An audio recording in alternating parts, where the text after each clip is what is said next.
a lawyer, and you deserve an advocate. Because every accident has a ripple effect. It affects your time, your health, your ability to make money, everything. That's where the advocates can help. Thanks to our decades of experience, we know what your case is worth, and we'll fight to get you every penny you deserve. Consultations are simple and always free, because you're not just a client to us, you're a person, and you deserve the best help you can get. You deserve an advocate. This is The Monty Show, the truth in sports talk streaming. When you want unbiased opinions about your favorite team without the spin, all you have to do is find The Monty Show, streaming live and available 24 hours a day, 7 days a week on YouTube. And now, here's Monty. Hey, the Monty program. Happy Wednesday. It's only Wednesday. Yes, sir. The Monty Show, presented by The Advocates, theadvocates.com. The best injury attorneys in the business. Hook it up online. You can always talk to an attorney online for free, and it won't cost you a dime at theadvocates.com. Make sure you tell them you heard about it on The Monty Show. We are just, 4 days away from the Super Bowl. But are you coming over for the Super Bowl? But you haven't even... I know that you're married now and you have big time girlfriend and I get all that. 4 minutes into the but show, me and you're Mrs. already busting my balls. Me and Mrs. Monty. Hey, Mrs. Monty. Hey, Mrs. Monty. Honey. Me and Mrs. Monty have big plans. So okay, what kind of big plans? I don't know yet. We haven't made them, but we're gonna make big plans and stuff. So hot tub, swimmers, it's gonna be amazing. Okay. The Super Bowl is just 4 days away. I know we need to talk about this TV thing that you're all boned over, but the Brock Purdy versus this is, have you guys seen this? So the Super Bowl lead up to the Super Bowl week in Las Vegas sucks, right? Mm-hmm. I think we all know the press conferences suck. The whole thing is kind of just a waste of time. Circus, dude. The practice field's a joke for the 49ers. Did you also hear that? The 49ers claim that their field at UNLV is too soft because the NFL, who cares about player safety and spares no expense in that light, they took a turf field like a sport turf and they just threw some sod on top of it. And they said, you guys are going to practice on this. And the 49ers are like, it's horrendous. And so, of course, Brocktober goes and meets with the media, and they're like, hey, Lee Harvey Oswald, how are you? And I think it's brilliant. I think it's absolutely brilliant. He looks like a murderer. Yeah. Does he not? Does Brock Purdy? It's ridiculous how close it is. He really looks like Lee Harvey Oswald. Absolutely. I think it's amazing. Brocktober was not amused by this at all in any way, shape, or form. I guess I would not either if I clearly had murdered President Kennedy, which I don't believe Lee Harvey Oswald did. Aliens and stuff. Right. But you can't tell me there is not a striking resemblance to Brock Purdy and Lee Harvey Oswald. I mean, the facial features are the same. The hairline is pretty much the same. It's wild. It's really close. It really is. And even just the shape of the jawline, it is all very the ears, similar. The schnoz, yes. the whole thing. Look at even on the side of his head how both of their hair kind of points forward there at that one spot. Yeah, the little peak. Yeah, it's weird, crazy. It is so strange to me. But this is what we get during Super Bowl week. Mm-hmm. This is the kind of stuff, because the media is going to media, that we get during Super Bowl week. And I think it's absolutely wild. I think it's true. We also get Jim Rome yesterday. Jake has a man crush on Jim Rome. Is that the way you would? I mean, it's not like James level, but Jim is fine. James. Yeah. Okay.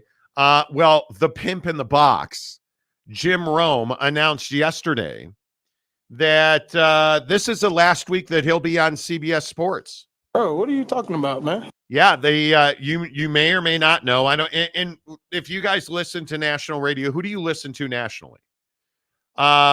I think one of the things that is so interesting is that national sports talk radio is dead. Dead. Like it is, and I'm saying this as somebody who used to work at ESPN radio. Mm-hmm. And I worked in radio for 30 years before we started doing this whole interwebs thing.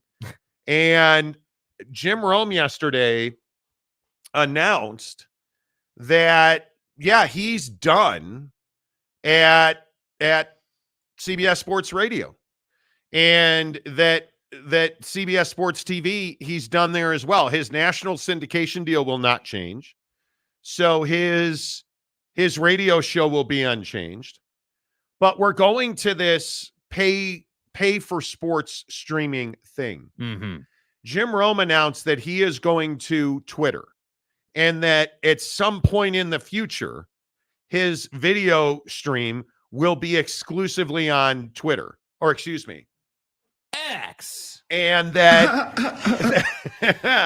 that he will not be on TV anymore. Right. That his radio show will live on, but his streaming portion will be on the Twitter X machine thing. He also mentioned that they were going to take a bit of what he called a pause, insinuating that there may be, a week off or some. No, I think his radio show will continue. It will be unchanged. He will not miss any. I think the pause is they don't have any idea when they can start streaming him full time. Mm-hmm.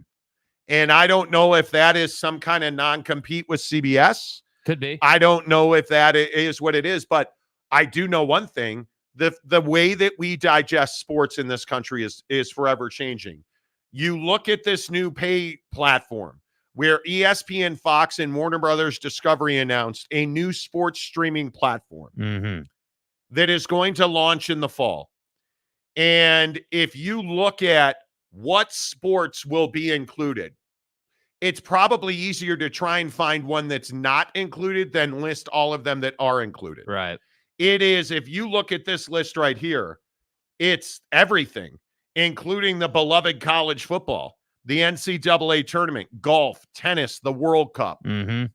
I mean, it is unbelievable, the reach that this new platform will have. And here's exactly why. Because it's all of the ESPN family. It is ABC, Fox, Big Ten Network, TNT, TBS, True TV, and ESPN Plus. So you think about those different platforms. We're talking about encompassing not only just the bigger stuff like the tournament or like golf majors or whatever the case may be, but you're also going to get that weeknight TNT basketball game, right? You're also going to get playoff baseball on TBS, right? Like you're also going to get obviously NFL, on Fox. Like this is where we've been trying to go for some time as sports fans. We needed a place where several entities came together, split the ownership, and I think that's another great piece of this merger. They all own 1/3 of this product, so they have equal ownership interest, equal responsibility. And I think it makes for sports fans, it puts us in a place where now the only question is how much are we going to have to pay for, and how much a la carting can we do? How much customization is there? Can we, if I'm not interested in FS2, can I exclude that from my package? Or is it just going to be, hey, you get all of this and it's $100 a month? Like that's what I think the only conversation piece on this is, because the concept's great. The concept is exactly what we've been looking for as sports fan, a one-stop shop to go and get everything that you want. And I want to be able to access it on my phone, which I think is the other big piece that they say without saying in this whole merger is that, hey, we're merging ESPN Plus and Hulu and all these outlets so that the consumer can come to one spot on their phone to get everything they want. It doesn't change ad revenue for these different entities, right? Nope. They're going to keep running their ads through their portion of it, which is why they had to split up the ownership into thirds so that they didn't have to affect their sales. I think it's brilliant. I think it's what we need. And if you look at what's encompassed on this, obviously the Big Ten's a big part of this. The SEC is a big part of this. The Big 12's a big part of this. Mm-hmm. The ACC's a big part of this. You look at all of these major college football brands, college basketball brands. You look at the NFL, the NBA, like there's nothing you're not going to be able to get on this platform. And I think the one question And it's the question that everybody wants to know that we don't know yet. How much are you willing to pay for this? Mm-hmm. Because honest to God, I am somebody that this year cut the cord. I no longer have DirecTV after 20-something years. Longer than that at this point. I have completely cut the cord. I have an Amazon Fire TV. I watch the NBA on the League Pass and TNT. I am a YouTube TV subscriber. Mm-hmm. And I don't know how much I'm willing to pay for this. I am going to pay for it. There is no question about that. Is it $50 a month? I don't think so. Yeah, I mean, I feel is like it $25 a month? Nah, I think it's $100 a month, dude. I don't think so. I don't think people, and this is in the comments section, this is where we need you. I don't think people are willing to pay hundreds of dollars a month in addition to what they're paying already. Because what do we pay? $40, $50 a month on YouTube TV, $29 a month on the NBA. I've got $5 a month on the Cox so that I can watch, English Premier League football. What? The Cock? Yeah. Dude. So I can get my Chicago PD, or as I like to call it, my Chicago Pizzle. Right. My Hank Voidism. Got to have that, right? Like, there's all these services that we already pay for. My wife is a diehard Netflix fan, paying for that. Yeah, I mean, I think, just for YouTube TV alone, the base package is $50, and then you add on the League Pass. That makes it $69, I believe it is. And then in the time of year when you've got NFL and NBA, you're paying like $85, $90. But that's the thing. If you look at this number right here, is staggering. 5.6 million Americans cut the cord last year. It's a lot of people, dude. But how many of those 5.6 million are me where we're paying more money than we were? Yeah, quite a few. Most people, I would say. Let that sink in. Yeah, think about the way U.S. Americans pay for TV now. Yeah. Because at the end of the day, we're watching all this crap on TV, on a physical television. That's where we're watching this, right? I will say, as part of having YouTube TV, I have utilized my phone a lot more. There have been many times where I've said, oh, yep, I'm interested in this particular game for no apparent reason other than I enjoy this hockey game or this basketball game, most notably. Like Major League Baseball is another great example, right? We're coming back around to Major League Baseball. Spring training is going to start here in a couple of weeks.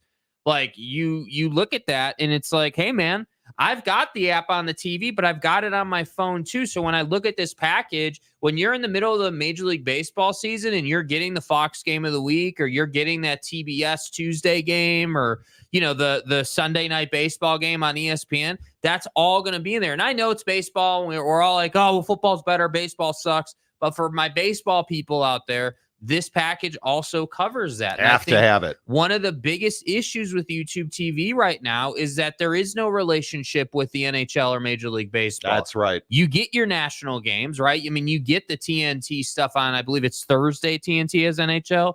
But you can't go in on YouTube TV like you can with the NBA. And I'm telling you right now, I miss that. I like watching hockey. I like watching baseball. And you can't do it on YouTube TV.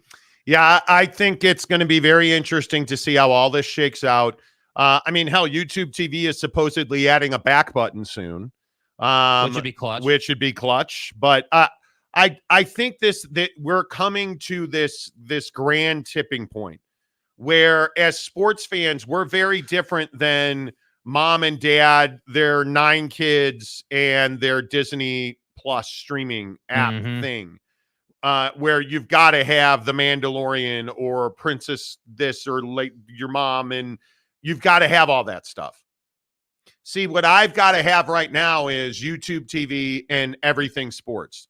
But what does Mrs. Monty got to have? Hey, Mrs. Monty. She wants her Prime Video. I agree. I love Prime Video. But Prime Video is under a different category because it's included in your Prime membership. So Prime to me is one of these things where it's like, hey, they're also trying to grow their footprint, right? You look at, the NFL stuff on Thursday night. You look at a lot of the other things they're trying to get involved in.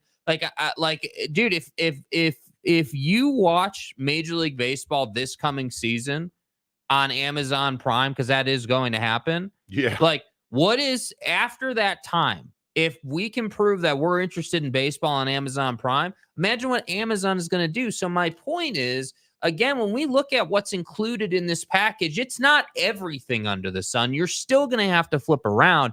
But I think this is major, major progress. The only question will be really two questions. Obviously, how much does it cost? No. Which gambling service is going to buy All In to sponsor it? That's the... And can Keishal Booty be my representative? Because that's a big part of this, right? That DraftKings just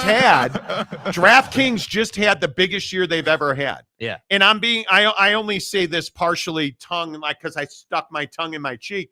I only say this partially tongue in cheek in that which gambling service or all of them are going to get on board with this. Yeah. You can't flip on the TV without seeing Prize Picks right now in the NFL, like our daily fantasy partner is Prize Picks. You can't flip on the TV without seeing DraftKings. I'm telling you that gambling and sports is synonymous, and this will not change that. Well, think about ESPN Bet, right? I mean, yeah. ESPN's obviously a huge part of this. Like, you can't tell me ESPN Bet's not going to be all over this. But are they? I haven't even seen a marketing rollout for ESPN Bet yet. Like, I don't think they've started pushing that. I don't think there's any doubt that the proliferation of sports gambling in this country is bound to change the way that we watch and take in sports, because I think it's not going to always be the same. I think what Amazon does with Thursday Night Football with the statistics and AWS, and I think that's going to become more of the norm. I think things like the Manning cast are going to become more of the norm, because people seem to like that. The mic'd up stuff, that's why it's so important, because not only does it bring us all inside of the locker room and the sideline, but it gives BetMGM a chance to attach their name to another feature. And it makes broadcasters money, because as we all cut the cord and we start paying for these streaming services now, the revenue, any way you slice it, is going to be less in the beginning. And I think they're always going to find a way to make their pound of flesh. And I think gambling's a big part of that. And I will candidly tell you, I'm a little burned out on all the gambling ads. It seems like, and Jake, I don't know, you're one of those young kid version guy things. Yeah. I'm 50 years old. I'm burned out on gambling. I'm a man. I feel like it's all we see. This is brought to you by ESPN Bet or BetMGM or this or FanDuel, DraftKings. I'm a little burned out on it, that it's everywhere. Yeah, I think that we're still in the middle of the wave of people getting into it. That's the crazy part. Like, yeah, sports gambling's been around for a long time, but I think that the advent of things like Prize Picks really has changed the game. Like, you think about how easy it is to do something like Prize Picks. Like, it takes 5 minutes and it's low risk, and that's what the gambling companies need. And so what they want you to do, and I think you make a great point about the analytics on Prime, what they want the fan to do is they want the fan to be on their couch in front of the TV watching the Thursday night NFL game on Prime, saying, hey, like, this guy's here, let me jump into Prize Picks and make a second half more or less. Like, no. Yes. No. You know what they want you to do? What's Brock Purdy going to do on this next snap?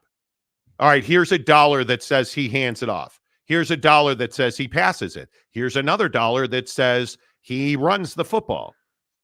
Yeah. They want that live in the moment betting capability, and I think that's coming. But I think one of the other things that's so interesting here is, and maybe I'm reaching, but am I the only one that thinks it's fascinating that ESPN is out to the NFL, the NBA, Major League Baseball to invest in ESPN and take a minority share in ESPN when you're announcing huge streaming deals that will include their products? I think that's another layer. That's another layer under this whole discussion, because I also think we are well aware that this direct to consumer DTC that ESPN's going to have, I think no later than a year from now. Yeah. I think a year to 18 months, ESPN is going to offer you their full programming direct to your front door. And you'll be able to just pay them, probably $25 a month, and you get everything on your TV through the ESPN TV app. Mm-hmm. And I think it's exactly where they're going. What does that mean for this streaming partnership? It's a great question. Maybe that's unchanged. Maybe this streaming partnership will be $40 a month, and ESPN Direct will be $20 a month. Yeah, maybe it's a decision, more tiered options, just in a different way. Instead of it being just ESPN, ESPN is saying, hey, you can get just ESPN if you want that. If that's what you're interested in and that's your thing, we'll offer that to you and we'll make that less. But if you want, full coverage, everything under the sun, every 90% of the sports you can get, then this is the way to go, and this is going to cost you a little bit more. But again, I just look at this and I say, this is what sports fans want. Because again, we're not talking about your average Joe non-sports fan here. This is about sports. Yes, you can get some other things, but this is truly about sports and being able to get all of it in one place. So if you're the person that just checks the score of a game once a week, this package probably isn't going to be for you, right? But if you're someone that watches on a nightly basis because you love sports, if you're us last night absolutely losing our mind over the Bulls T-Wolves game going to overtime. Andre Drummond dunking on Rudy Gobert. Yeah, Rudy Gobert absolutely embarrassing himself offensively in the paint again. This package is for you. And that's what I think is going to be interesting. How many people will this package reel in who maybe weren't as committed to buying a more robust thing, but they see this and they're like, hey, yeah, this would be good to have. This would make my life a lot easier. I will just say, I am not thrilled that I am likely paying more for TV now than I have ever paid. And but back in the ticket days on DirecTV, wasn't it like $300? $350 a month, yeah. So but I got to be close to that with all this other stuff, I guess. Right? I mean, yeah. I mean, well, what do you guys have? You have Prime, that's $10. We have YouTube TV, right? So we'll call that $80. We have NBA League Pass, NFL that's $10. NFL Sunday Ticket, but you don't pay for that year round anymore. No, the not so great Jazz Plus, another $10. The Cock, you said that's $5. So that's like $125 right there. And then Netflix, so $130. And I think I get HBO Max free through Amex. So let's be generous and call it $150. It's $150. Yeah. So that still feels like a lot, man. I'm not saying it's cheap. I'm just saying it's less. I mean, what is that? $1,300 a year? Yeah. God, dog. Now that you're right. That's less because I was paying a couple $100 a month for DirecTV. Yeah. But still, it's a lot. All right, let's less of us, more of you on the Monty Show, presented by our good friends at Big O Tires and American Fork. Really excited. Who'd you talk to on the phone yesterday, Jake? Yeah, some kid down in Provo. He's a good Mormon kid. He's serving a mission right now. He's got the little name tag on, right? No, quite the opposite. BYU quarterback Jake Retzloff will be joining us every Thursday. Hey, how about that? Let's go, baby. Jake Retzloff joins us. He's joining us tomorrow. He is. Jake Retzloff in 25 hours on the showroom. BYU quarterback Jake Retzloff will join us every Thursday at 7:30. Just talking about life, talking about sports, talking about BYU football. First question I want to know is, what the hell are you doing in Provo, dude? I'm really interested to get Jake Retzloff's perspective on the Big 12, on BYU football. And one of the things I think we do, obviously, guys like Jake are exciting to hear from during the season. But I also think it's exciting to hear from him, and it's always interesting to talk sports with a guy that plays sports. Yeah. So I'm interested to see what he's all about, and we couldn't do it without our guy Ryan and the boys down at Big O Tires and American Fork, your total car care experts. And yes, Big O Tires, amazing at tires. You need wheels and tires. Big O Tires in American Fork. I again will tell you, my Michelin Pilot Sport 2s are amazing. I love them. It's the greatest tire I've ever owned. I am a Michelin guy. Usually I am a Pilot Sport. Mm-hmm. When I had Klaus, the SQ5, I had Pilot Sport all seasons on there. Mm-hmm. But when I flipped to Cliff, did we name it Cliff? Hank. When we flipped to Hank, the Jeep Grand Cherokee Summit, which I drive, I needed a bigger, beefier tire. And Ryan was like, hey, Michelin makes this cross climate too. And it's amazing. I love the tire. Rain, snow, sleet, hot, dry. I'm for real. That tire's amazing. But Ryan also does oil changes. Ryan also does tune-ups, spark plugs, lift kits, suspension. He did my brakes. He did my alignment. He did tint. He tinted my windows. Anything having to do with car repair, call my guy, Big O Tires and American Fork. Talk to Ryan. Tell him, hey, Monty sent me. The Monty Show sent you. And just call him today and say, hey, thanks for taking care of Jake Retzloff at BYU. If you are a BYU fan, if you are a Big 12 fan, call my guy Ryan and say, hey, thanks for hooking up Jake Retzloff on the Monty Show. Yes. Because without, and we talk about NIL and we talk about supporting these athletes, without guys like Ryan at Big O Tires and American Fork, we would not be able to talk to a guy like Jake Retzloff. And I think it is spectacular. Boyd Lake says, I hope Retzloff has a great 2024. Oh, he will. You have to. Yeah, he'll be in a good place. You have to. Eric C., big up, Jacob. He played for local community college in my hometown, shattered all the records. Yes, he did. He's good at football, man. Yes, he did. UW fan Jim. Hey, I resemble the Michelin man. I've heard that about you. And you know, the new Belichick in town, I warned him about you. Yeah. You know, yeah. I told him when you're doing an amazing job as a defensive coordinator at Washington, you know. Yeah, I'm not talking about that. Harry Austin, so much, but hey, they wanted the a la carte. What did I miss? Harry says ESPN, Disney, Hulu package, Paramount Plus, Peacock, Fubo Prime. What is Fubo Prime? Then add the wife's stuff, HBO Max, Netflix, Apple Plus. Think we get it free. And then sports packages. Yeah, it's not cheap. I don't think he's saying Fubo Prime is the thing. I think he's saying Fubo and Prime. Oh, okay. Yeah. Missed the individually. comment. Yeah. Funny what a little... good job reading the whole comment, though. You know, you've really done well with that. I'm trying. That, you know, you watched the tape, you heard the complaints, and you've adjusted. And I give you a lot of credit for that. Yeah. Why don't you hyenas adjust and hit the like button right now? Always like to get to 200 likes on the show. We're at 25. We've had 560 people watch the show.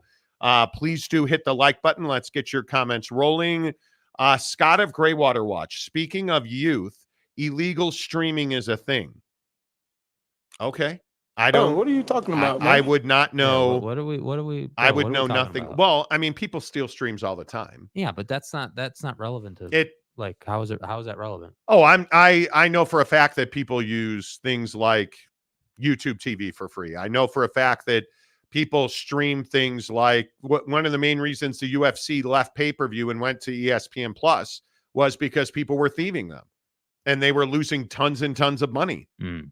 So illegal streaming happens all the time. Welcome to the nightmare. Hello. I cut the cord over 2 years ago. Greatest decision, and the cost for all the streaming system is still a fraction. We'll see how that all works out at the end.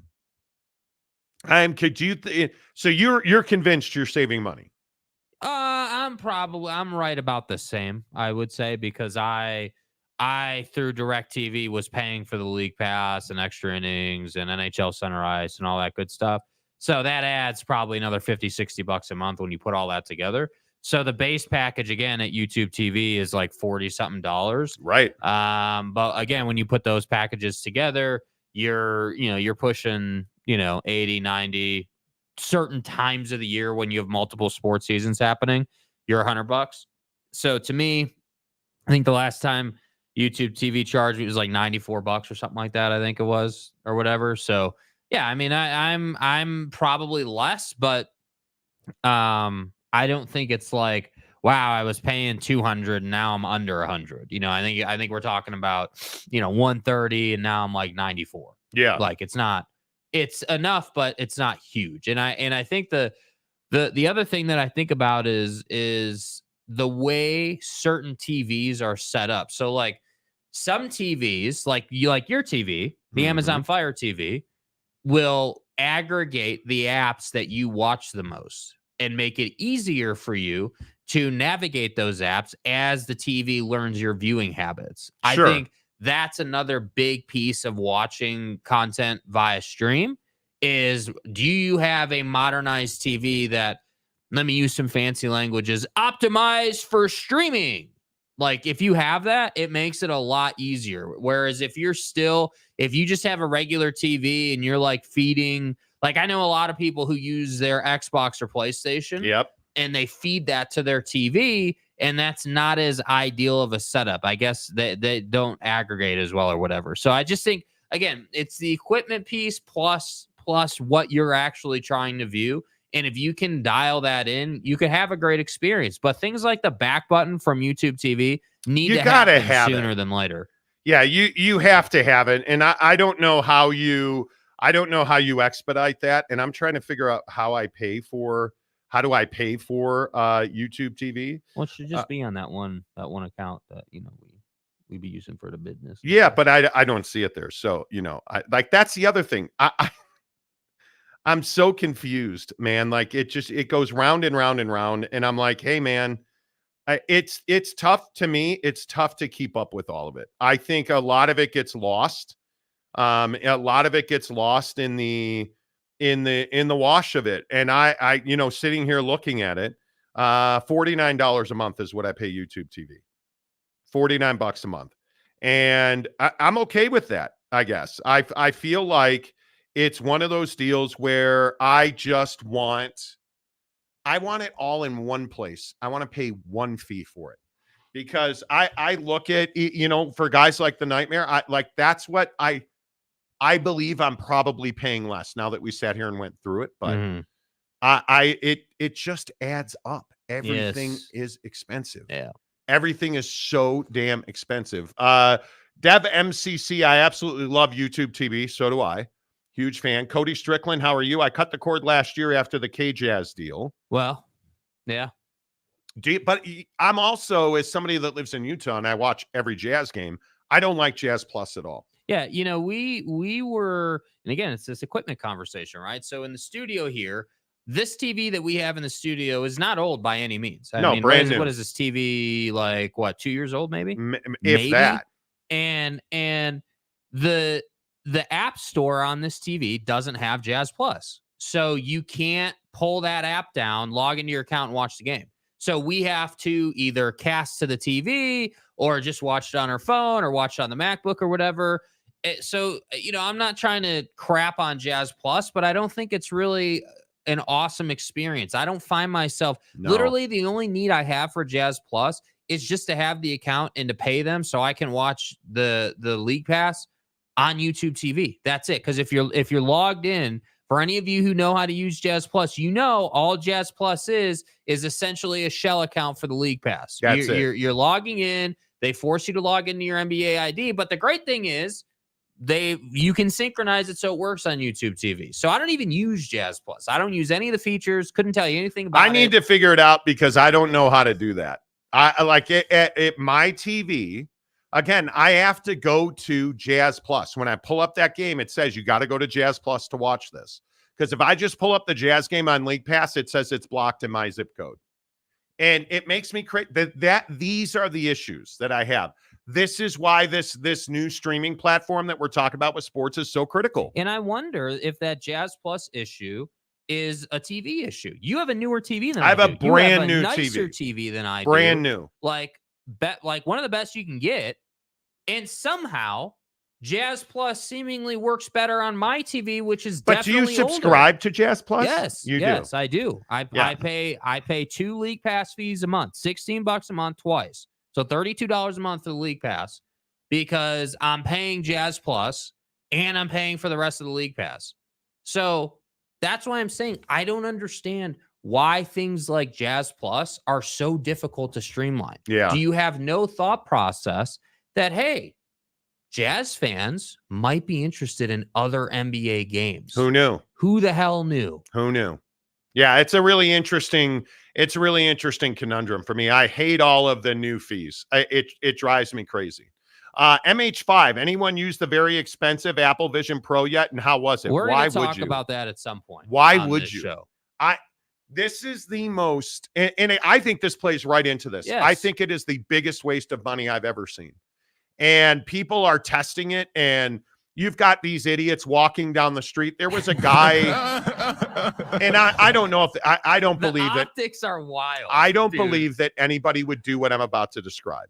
There was a video of a guy on the train in New York on the subway wearing it and playing like ping pong while sitting in his seat. And I just don't believe it. Mm-hmm. I don't believe it. I think it is amazing technology. I think it is really cool in theory. You should not be walking down the street with this thing on your face. You just shouldn't. Yeah, I think that it's an elite in-home product for people who prefer to wear a headset versus having a traditional TV. The Apple Vision Pro is marketed at the people who would rather have a projector projecting on the wall than have a TV. And a lot of people prefer that because you can get a much bigger, you can view the game on an entire wall instead of a TV. I've never been that guy. I've always appreciated the quality of a nice TV. I've always appreciated, like, honestly, like, it's hard to beat, in my opinion, anything 60 inches and above on a TV, especially if you have high screen quality, is really tough to beat. I think the other thing that nobody talks about is it's isolation. You are in your own world, and it doesn't matter what's going on around you. Yeah. And I've never understood this about VR. I've never understood this about all these things where you're putting on goggles and you're watching something. What about the people that are surrounding you? And maybe I take for granted that Mrs. Monty and I end our day sitting on the couch last night watching NBA, which she hates, and she reads while I watch NBA. And we're sitting there just chilling, talking about our days. You know, I've got my arm around my wife. Am I going to put on a headset? Am I putting on a pair of goggles to do, like, that makes no sense to me. Yeah, I think it's a good point. I don't think it's a product for people who live a more family-oriented lifestyle, people who value that type of time together. But we were in the vaunted pre-show meeting behind the scenes. We were talking about how loneliness is an epidemic in San Francisco. Yeah, I was reading a new survey. Do you guys feel lonely? I think this is a fascinating comment about post-pandemic life with all this streaming, and maybe I'm going too far and you probably don't care, but no, I think this matters. With it, I think the pandemic separated us. We all got into Netflix and Suits and all this stuff, mm-hmm. and we've never come out of it. We've never come out of it. And there's a new study that says San Francisco is the loneliest place to live, and that it is spreading across the globe that people live in isolation. And it's weird to me because we have a lot of people that work at home that watch streaming that order their food delivered. That's the formula that they're talking about in this study, that where people are lonely. I think in an urban environment, in a city, downtown city environment, the ordering your food thing makes a lot more sense because it's a pain in the ass to leave your building, right? Like, it's not like you just step out the front door and you're hopping in the car. That's not how it works. You got to go down the elevator. You got to go into the parking garage. Yeah. You got so I think a lot of people, because of what we did in the pandemic, don't want to go through that. And it sounds wild because it's really almost no effort. But in a city environment, I almost kind of get it. But I don't understand people who apartment live or just own a home or whatever in the outskirts in a community who are like ordering food constantly. I totally am down for, hey, I work at home. I don't know. My house now is much more of a pad and much less of just where I sleep. It's much more of an all-inclusive environment. It both is my home, my office. A lot of people have home gyms in their basements now. Like, houses and real estate is much more than just, hey, hi, honey, let's do the dishes, let's clean up, let's go to bed and start again tomorrow. It's much more than that now because we all work from home. And I think that that's the challenge here. And when I look at Apple Vision Pro and I look at streaming, I think it's really interesting. We're now in a time where streaming is taking over, even though now we leave our house less. It used to be, hey, we need streaming because I want to utilize it on my phone because I go to the office. But now I don't go to the office, yet streaming is still taking over. And I don't want to get on the train and see some idiot playing ping pong in his goggles. Right. So why do I want to commute? So Apple Vision Pro, to me, makes a lot of sense for young folks who live alone. Or live in their mom's basement. Yeah, like, I totally get that. Because what is it? I think it's $3,000. Is that? I think it's like no, it's $4,500. $4,500. So yes, it's more than most TVs, right? And I understand it's an Apple product. There's a premium with that. You can do a lot with it. But like, you guys understand, like, the YouTube app, not YouTube TV, but the YouTube app is not available on Apple Vision Pro. You get that, right? Like, they have not developed an app for it yet.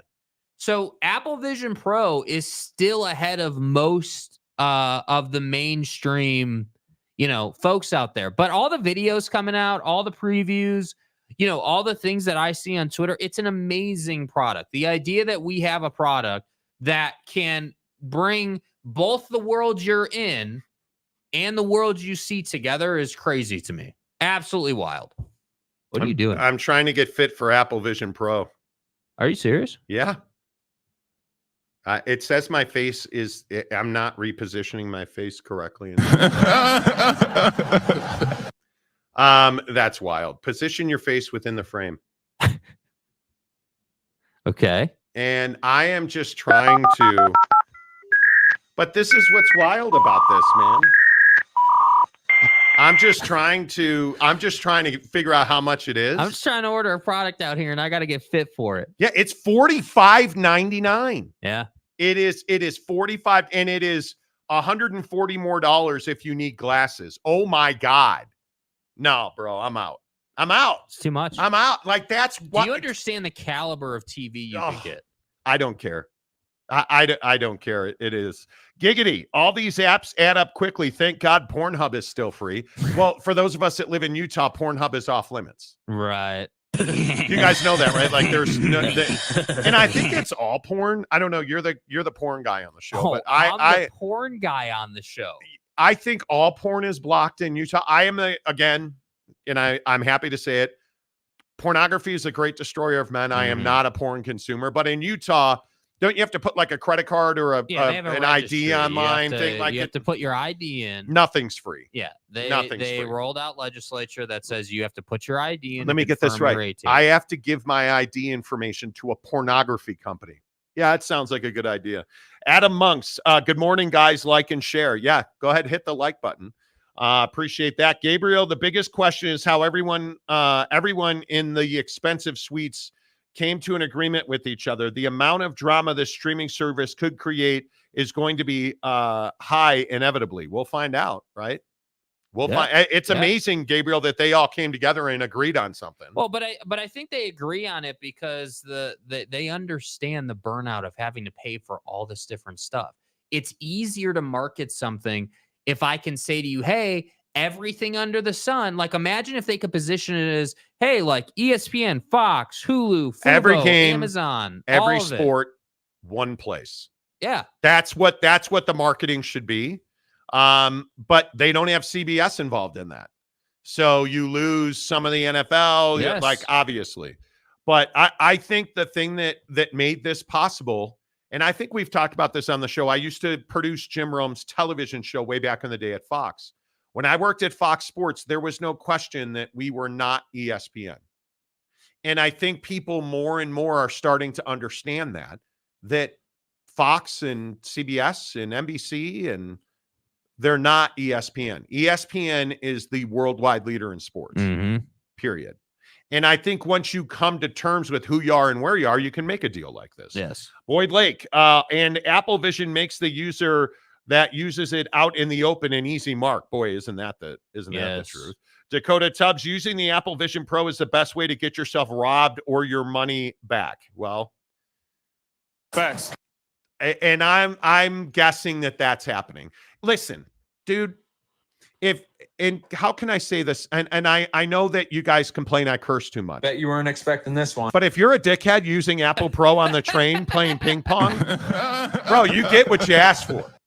Like, there's a video of this guy going like this on the train, sitting in a seat, his forehand form, sitting in a seat on a subway. like,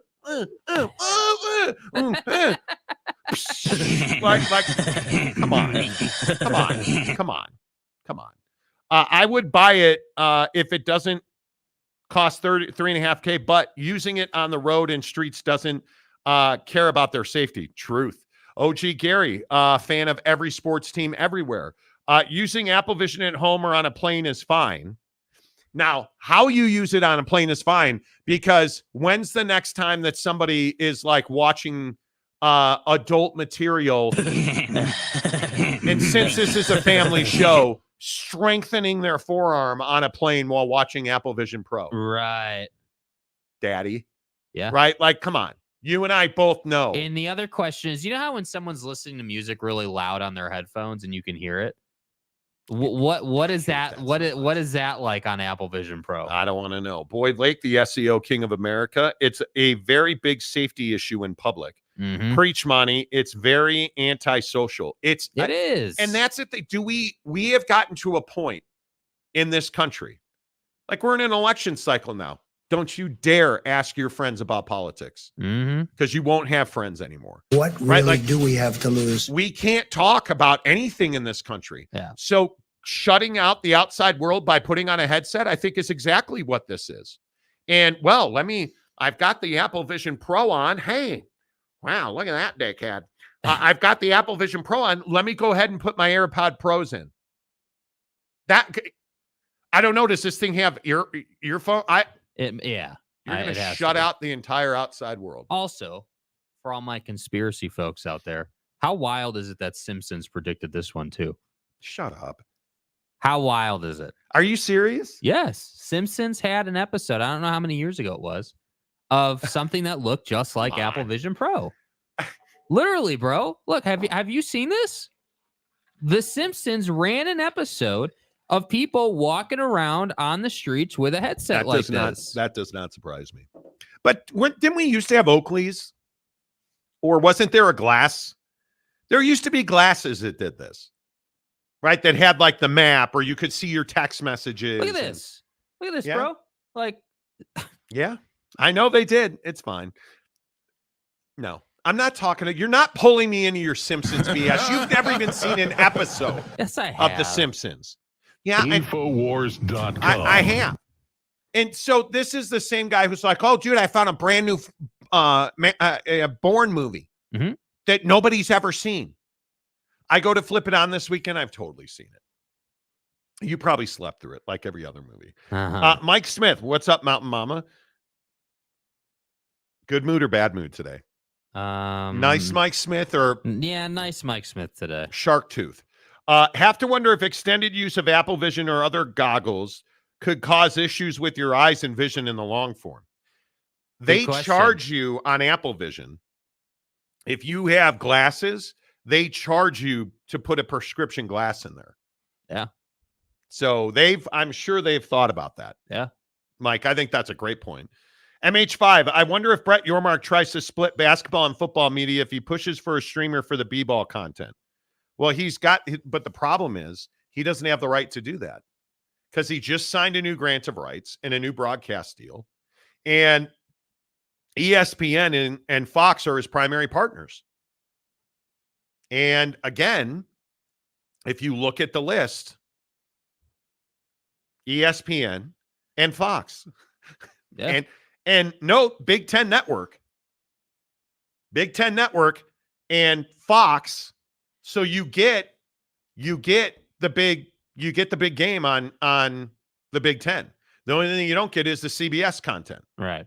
So how long before you wind up getting CBS folded into? I think you have to. You have to. You have to. Because the price goes up when CBS brings their properties in. And the NCAA tournament, which is on TNT, TBS, and True TV, it's only a matter of time.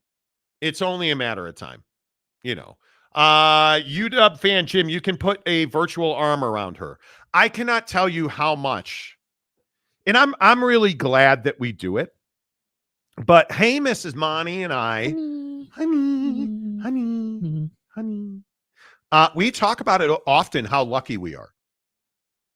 We talk about it on the regular, how lucky we are to have the relationship we have and that we like each other. Like, she sent me pictures back in the day from Sacramento when I was on the radio getting tattooed live on the radio.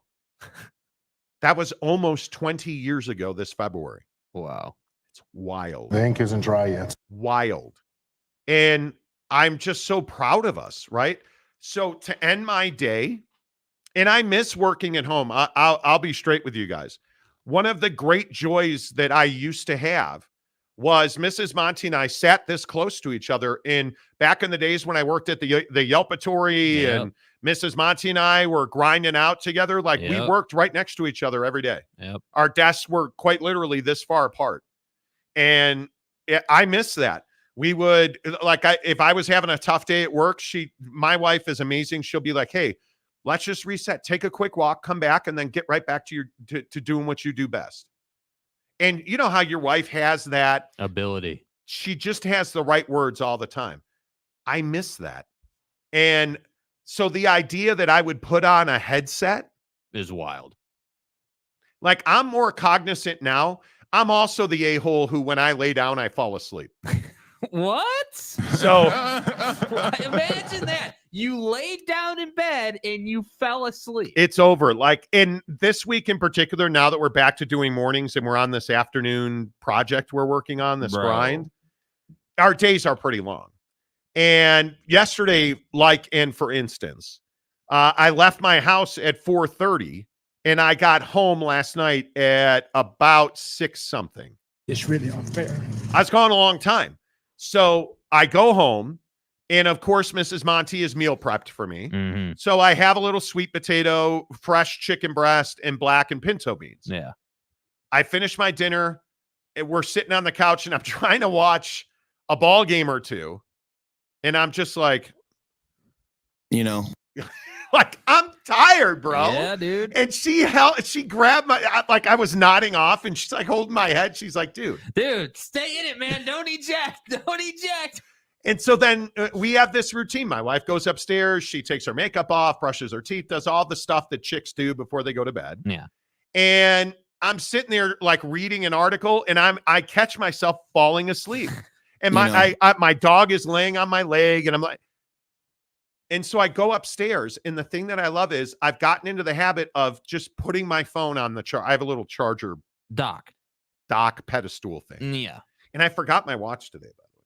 But I put my phone on the dock, and I lay down in bed. I try not to look at my phone. There is a real benefit to putting a hard stop on your phone. Like, hey, it's, whatever the time is, like whether it's when you walk up, you just put it down, you're done with it. But I've been doing that lately where I'll say, okay, and it really depends on the NBA schedule. And, with this new schedule we have, we got to build the show at night and all that. But typically it's like 8:50-ish, 8:45, where I'm like, hey, dude, done for the day. And I'll go and put it in my room. I'll put it on the dock, and then I'll do my whole routine, and I'll wind down, and it helps a lot. It does. But all of this to say, some of the most enjoyable moments of my day are when Mrs. Monty and I go to bed.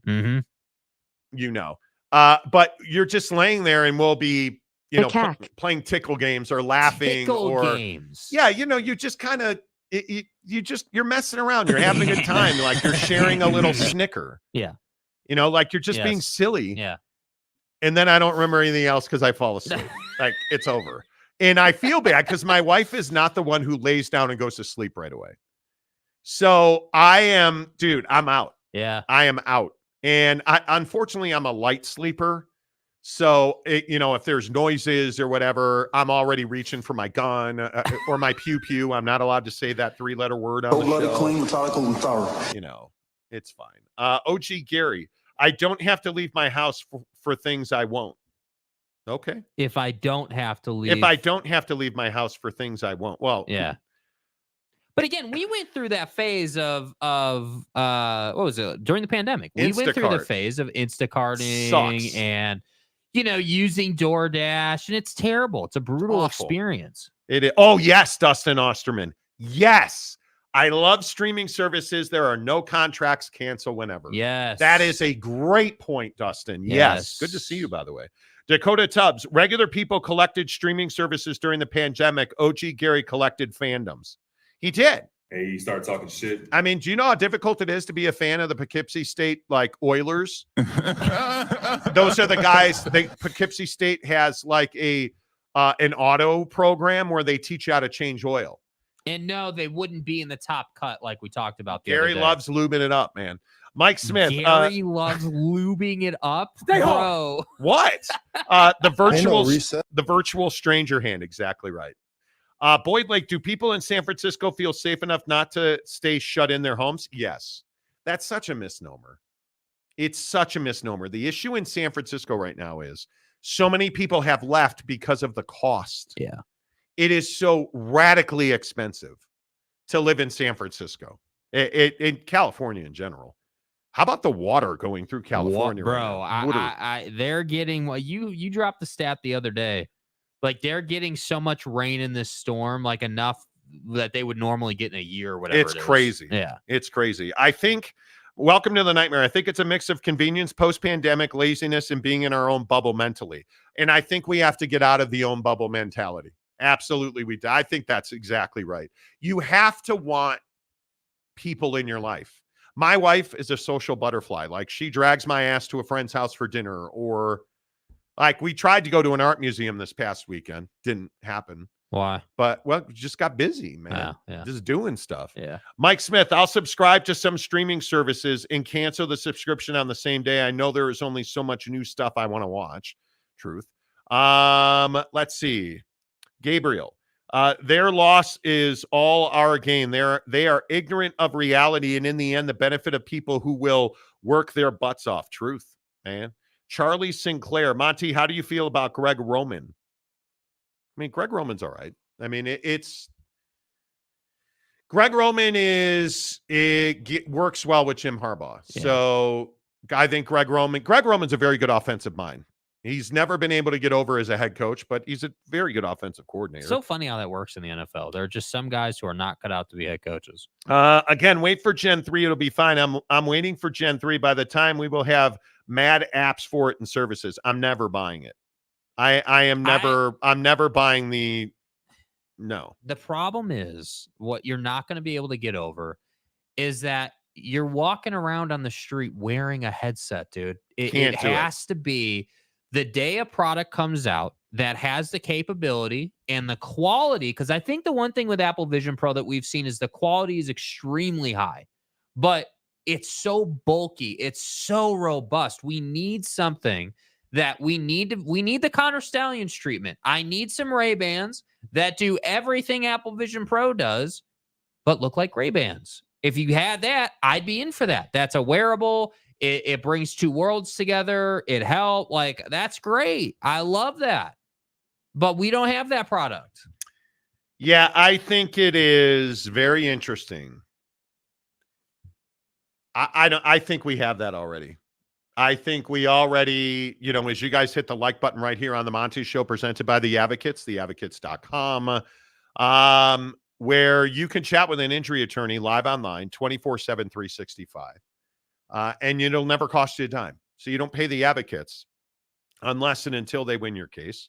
And there's nothing they haven't seen, because the advocates have all the experience you need to get you the best result in your case. And trust me, if you get hurt at work, if you've ever been in a serious car accident, you know the immediate insecurity that comes out. You know how it impacts your life. Let the advocates handle that for you so you can get back to the best version of yourself at theadvocates.com. I think we have that technology already. My question is, do we need it? Why do we need this? It's what I asked about the metaverse. Why are we paying millions of dollars to live next door to Snoop Dogg in some fake fantasy world where you don't really live next door to him? I think this is different than that, though. We didn't need that. I completely agree. And I think we've seen that fizzle out, and we've seen that But why do we need this Apple Vision thing? Because I think the Apple Vision itself is not what we need, but we do need technology. Like unless I just missed it, I don't know of a technology where, certainly not from Apple, where you have the ability to have something that's much more minimal, like much more normal looking, that can produce the way the Vision Pro can produce. I love the concept of, hey, like while I'm working, like imagine a world, like especially if you do sales as an example, imagine a world where you had a Ray-Ban style sunglass frame, and the frame was built with technology like similar to the Vision Pro. Let's say you're doing sales and you look up and you've got everything in front of you. Like 2012, Google unveiled prototype smart glasses. And they're designed to carry out many functions currently done on a smartphone, such as sharing pictures, accessing information. And it was an absolute failure. And because you guys, we don't need it. Yeah. We don't need it. If it's not here now, it is coming. It is. The technology is already in place for you to be. I know it's in motorcycle helmets where you can have things in your visor. Yeah. Why do we need that? Well, we already can have. Understand the need, like in a motorcycle situation, you can clearly understand why you would need that. But do we need, like, think about heads-up displays. My BMW had a heads-up display that would tell me everything from maps to who's calling me to the temperature outside. I love that. I don't need that. Why do we need that? Yeah, because it's cool, because it's enjoyable, it's different, it's innovative. Maybe this is probably the old thing. Maybe this is the get off my lawn thing. No, I don't disagree with you. The Vision Pro is too bulky. You look like a buffoon walking down the street wearing this thing. You look like an idiot. Dickhead. Right? Like you look stupid. You totally do. Like you look foolish. But what I'm saying is that we need to come back to the middle a little bit. I want that technology, but I don't want it in a headset. I don't want it in this bulky thing. I want it in a way where it looks normal, where it looks like you're just wearing glasses. And the Google ones even have this little plastic piece that makes it very clear what you're wearing. I'm talking about a technology where it literally looks like whatever sunglass frame you want, whatever company you like. Looks like you're just wearing sunglasses. But the reality is you've got whatever you want, fully customizable. You want your Twitter feed happen in the top right corner? Cool. Right? Yeah. Like you want to stream the Monty Show in the top right corner while you're going for a walk and you don't have to listen to your phone or pair headphones? Cool. Yeah. Big Blue Horses, no Big 12 in the list of offerings, but the ACC. What offerings for what? You're missing it, dude. The Big 12 is through ESPN. You're missing it. Every major college conference is covered. You're talking about Fox. You're talking about ESPN. Like, I don't understand. No, dude, we're working. Okay. Have a good day, man. Like, anyway, my point is that you have okay, so we have a window in our office. We're doing a live show right now. And this dude's like, hey, I'm coming in. And we're like, no, the door's locked. I'm like, hey, we're working. He's like, so am I. I'm like, all right, have a good day. Like, are you tripping, Boo? Is today the day? That what? Remember the email we got about the fire alarms? I don't know. I have no idea. I have no idea if today's the day, but it doesn't matter to me. Yeah. It does not. If the fire alarms go off, I guess it goes off. Yes, today is the day it's supposed to go off at 7 a.m. God damn it. We have got to get out of this building. Like, and you guys don't care about this in any way, shape, or form. Yeah.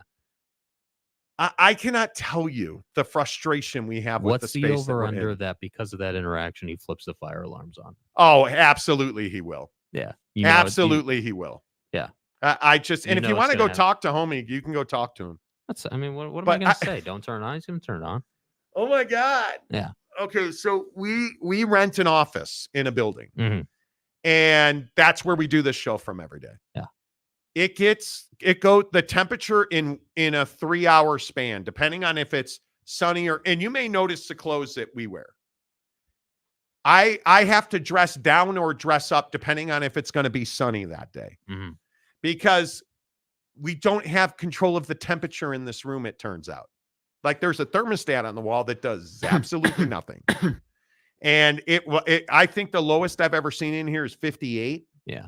And it's been, I think, 82 or 83 in this, and we have no control over that. Yeah. And like dudes just like, I'm working, dude. Well, so are we, bro. Are you kidding me right now? Anyway. Yeah, if he comes back, you can go talk. I'm not trying to be an asshole, but can you not? I've never understood. Oh my God. Why do we test fire alarms anywhere near business hours? This building is empty like all night. Like, I understand that, hey, people don't work all night. I get it. It's a fire alarm system. Test it at 5 a.m. Damn. I just, I. What are the people saying? What are the thoughts here? Sandusky, Ohio, bro. Sandusky. I almost moved to Sandusky, Ohio way back in the day. Where are y'all doing your show from? An office building. Yeah, we're not going to name the office building. Yeah, or where we are. No. Because of your actions towards that man, he's not going to set off the fire alarm, but test the sprinklers as well. That would be awesome. The Monty Ghost. Wow. Look like the Monty Show might have to continue from the assembly point. Seriously, bro. Sandusky, Ohio. What city do y'all do your show from? Salt Lake City. Yeah. Mike Smith. Just build a man cave studio at home and save the rent money. Well, and that's really what we're going to wind up doing, because I just cannot. It's frustrating that you pay a premium for a nice space and you get into it and you're not getting really anything at whether it's internet, climate control, availability. Like there was somebody, and I love this, somebody in this building just one time complained that we were too loud. Never found out who it was. Didn't have the respect to come and say, hey, you guys are a little loud. No, what do? They go to the front desk. Everybody else around us says, yeah, you guys are fine. Yeah. I don't hear you. I don't hear you. What do you mean? So it's just been a weird thing in this place, dude. Gabriel, you guys don't get internet? No, we do, but we don't. It will. It's intermittent. So for the long times on the show, you'll know that we've had, hey, the show will just cut out for like 10 seconds and then I'll come back. That's the issue. Yeah. And by the way, Mike, we used to do this show at my house. Yeah. And we built a studio in a professional sports arena here. Yeah.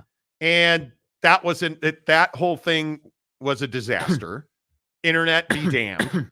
So we moved into a professional office suite. And what did we say? Hey, we need to make sure that the internet is a gig. Oh yeah, it'll be a gig. Yep. No problem. Privacy, quiet. Oh. And I said to the guy before, we're really loud. Oh, it's no problem. It just... So then what happens? We get an email about, and they're like, hey, well, we'll install sound dampening stuff. That never happened. No, we're going to glaze your windows so that the UV doesn't come in. That never happened. Jesus, please move, guys. We're working on it. We're working on it. Trust us. We're looking for spaces and opportunities, but it is what it's. I don't know. It just derailed us for a moment because you get a guy knocking on the door saying, I'm coming in. No, you're not. He literally, he's like, ding, ding, ding. Hey, I got it. I'm like, well, what do you want me to do? Like what? The answer's no. I can't do it right now. The answer is no. The Monty Ghost. Tell Slick he should. There it is. There you go. Tell Slick he should communicate through the comments section like the rest of us. Okay. We're in fire alarm mode now. I don't know if you guys can even hear. It's actually not that bad. It's not as loud. Can you guys hear that? Yeah, the light's just going off in here, so it's there. You go. It is what it is. Yeah, I don't even care. And homie's walking by the window now. It is what it is, man. You know what? Big blue horses, easy, big guy. Okay, it's morning check-in, Monty. I'm still catching up. Saw the list of stuff. The offering didn't seem. Well, nobody's criticizing you for that. My point is, here's the list of offering. As we're in red alert mode. Yeah, the nukes are being launched. ESPN, ESPN2, ESPNU, the SEC network, ACC network, like all of this stuff, but it's also ABC, ESPN, all the ESPN family of networks, all the Fox family of networks, TNT, TBS, True TV, and ESPN Plus. Yeah. Those are all the places that you get your Big 12 football. So, and the Big again, 12 won't miss out. No, Big 12 will be fine. The league that will miss out is the Big 10 in their CBS and NBC package.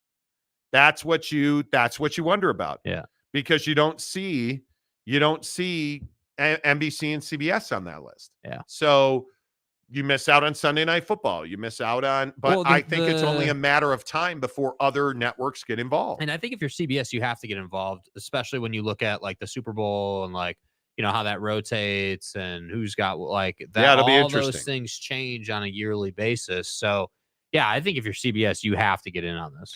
Brandon Butler for $5. Do you think this allows the services to collect bargains with to collectively bargain with the league? Perhaps. Jimmy Otson, I've got Peacock and Paramount. I'm good. There you go, dude. You know. Hey, man. Does Antenna get NBC? Yes, it does. Of course, yes. Cody Strickland, or the dog rubbing his butt across the floor moments. You dude. Oh my God, that was amazing. That was one of the most iconic moments on this show. Mrs. Monty on the show puts the mic up to the dog licking his butthole. Amazing. It's wild. It was amazing. Those were the days. Sean Rollins, could be why the leagues are talking about combining. Could be. Absolutely could be. Yeah. All right, let's switch gears a little bit. And I want to real quick get to this Oakland A's story. Mm-hmm. Have you guys seen this Oakland A's thing? So, we're building a 30,000 seat stadium at the Tropicana site. The Tropicana, I think now is officially closed. They're going to bulldoze it. They're supposed to build a 30,000 seat stadium. And then the mayor of Las Vegas lost her mind when she said yesterday on the Front Office Sports podcast, the A's probably should stay in Oakland. We have a very large complex, probably about 60 acres. We probably could cobble together more land so they could possibly have 100 acres. And it's in the historic old part of town, which is where all major interstate highways come together. We have 7 access points to it. It is in an opportunity zone. There are all these benefits. And so when they said no, I thought, this doesn't make sense. And so why is it happening? And then I thought, well, because they really want to stay in Oakland. They want to be on the water. They have that magnificent dream, and yet they can't get it. I personally, I'm not talking about anybody else, anywhere else in this community. I personally think they've got to figure out a way to stay in Oakland and make their dream come true.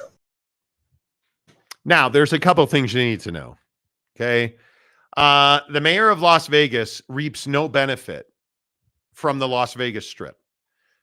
The Las Vegas Strip is not controlled by the city of Las Vegas. It is controlled by Clark County, which is where Las Vegas is located.